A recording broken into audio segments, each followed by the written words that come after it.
అందరికీ నమస్కారం అండి. ఈరోజు మనం వినాయకుడి గుడికి అయితే వచ్చామండి. ఇది మా ఊరి వినాయకుడి గుడి అండి. సిద్ధి బుద్ధితో చక్కగా కూర్చున్నాడు చూడండి. అక్కడ అమ్మ నాన్న ఒడిలో ముద్దుల కొడుకుగా కూడా కూర్చున్నాడు. సుబ్రహ్మణ్యేశ్వర స్వామి వినాయకుడు చక్కగా ఎలా కూర్చున్నారు చూడండి. ఇవన్నీ గోడల మీద వేశారన్నమాట. ఇదంతా క్లాత్ డెకరేషను. ఇప్పుడు మనం లోపలికి వెళ్తున్నామండి. మా వినాయకుడిని చూపిస్తాను మీకు. ఈరోజు మనం పుట్టి పెరిగిన ఊళ్ళో ఉన్నప్పుడు చిన్నప్పుడు గుళ్ళో ఎలా అల్లరి చేసేవాళ్ళము, గుడికి వెళ్ళి ఎలా ఎంజాయ్ చేసేవాళ్ళము నవరాత్రులు వచ్చినప్పటికీ అవన్నీ కూడా గుర్తుకొస్తాయి కదండి. గణపతి నవరాత్రులు వస్తున్నాయి అని ఎలా తెలిసేదంటే చక్కగా పందిరి వేసేవారండి. తాటాకు పందిరి వేసేవారు. చాలా హడావుడిగా ఉండేదన్నమాట గుడి దగ్గర. ఓహో నవరాత్రులు వస్తున్నాయి, భలే ఉంటుంది, బాగా ఎంజాయ్ చేయొచ్చు అని అనుకునేవాళ్ళం. ఈయనేనండి మా ఊరి వినాయక స్వామి. మేము హై స్కూల్కి వెళ్ళేటప్పుడు రోజు కూడా ఈయన గుడి ముందు నుంచి వెళ్ళేవాళ్ళం ఈయన దర్శనం చేసుకుని. ఈ గుడి అయితే రాలి గ్రామంలో బజార్ వీధిలో ఉంటుందండి. ఈ స్వామివారు బజార్ వీధిలో ఉంటారన్నమాట, సెంటర్లో. మా చిన్నప్పుడైతే ఈ గుడిలోనే చేసేవారండి. నవరాత్రి ఉత్సవాలన్నీ కూడా వినాయకుడి గుడి దగ్గరే చేసేవారండి. అప్పట్లో ప్రతి వీధిలోనూ కూడా వినాయకుడిని అయితే పెట్టేవారు కాదండి. ఇప్పుడైతే వీధికో వినాయకుడిని పెట్టి పూజిస్తున్నారు.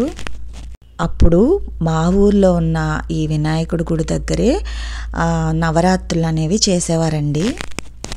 9 రోజులు నవరాత్రులు అయిపోయాక ఊరేగింపు ఉంటుంది చూడండి, దానికోసం భలే ఎదురు చూసేవాళ్ళం అన్నమాట.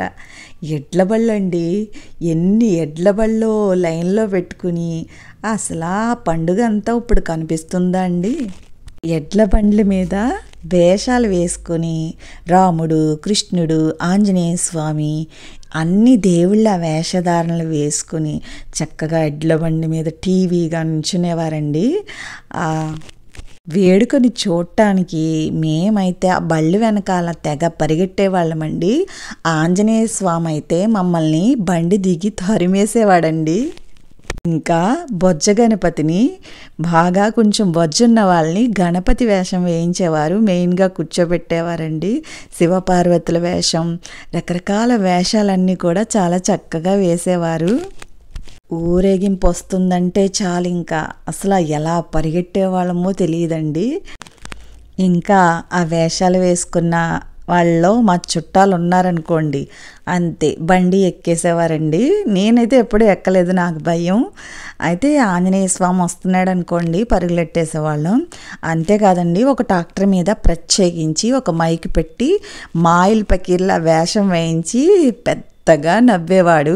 ఆ మైక్లో అలా నవ్వుతుంటే అందరికీ భయం వేసేదండి. పిల్లలకి పరుగులెట్టేవాళ్ళం, ఎటు పరిగెట్టాలో కూడా తెలిసేది కాదు, పరిగెట్టేవాళ్ళం. ఇక ఊరేగుతూ వినాయకుడిని నిమజ్జనం చేసేసాక ఇక మిగిలింది అన్న సంతర్పణ. అన్న సంతర్పణ అంటే అప్పట్లో ఎలా ఉండేదంటే అండి, గుడి ముందే కింద కూర్చుని తినేవాళ్ళమండి. ఇంట్లో బతిమాలి వచ్చేదాన్ని నేనైతే. కొన్ని రోజులు ఆకు కూడా తెచ్చుకోమనేవారు, వాటర్ కూడా ఉండేది కాదండి. సాంబార్ వేసి పెట్టినా కూడా పిల్లలతో అందరితో సరదాగా సంతోషంగా కలిసి తినాలని చాలా ఆనందంగా ఆ రోజు కోసం ఎదురు చూసేవాళ్ళం అండి. మేమందరం కూడా పిల్లలందరం కూర్చుని అలాగా రోడ్డు మీద కూర్చున్నా కూడా భోజనం సాంబార్ వేసి పెట్టినా చక్కగా తినేవాళ్ళమండి. ఆ రోజులు మళ్ళీ రావు కదండి. ఇప్పుడైతే ఎక్కడ పడితే అక్కడ చేస్తున్నారండి. మన ఊరనే కాదండి, ఎక్కడైనా కూడా సెంటర్లో మనం ఎక్కడైనా ప్రయాణం చేసినప్పుడు ఏ చిన్న గుడి ఉన్నా అక్కడ వినాయకుడిని నిలబెట్టి చాలా వైభవంగా చేస్తున్నారు.